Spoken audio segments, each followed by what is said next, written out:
anlatsın. Tamam deneyince. Yekazin gibi. On sana bile bırak. Şunu kendim, bulay in birinci kıyametlerin bilen, itenin bir şey bilen. Anlatsın, güzel artık Allah'ın yedi der yani geçen adam, yedi. Yok, hani çap bidi. Ayranlar kıynamayı.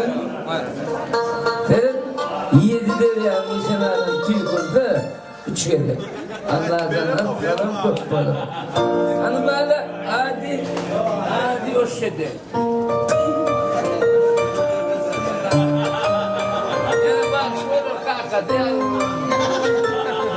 Bak şöyle.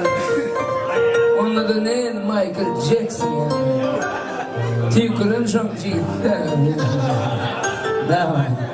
Anladın? Yaşam uzak oldu. Sağlam oğul.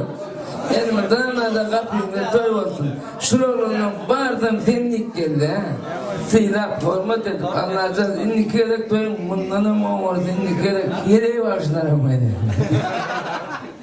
O ne? Toyum, yani geleceğim kalacak benim. Yaşlıyım ben diye.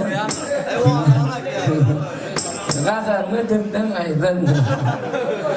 Lavacığım, anlasan yaşlı kaldım. Allah'tan dine bakıklı oldum.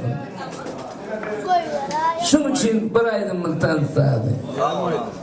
Mayatcan.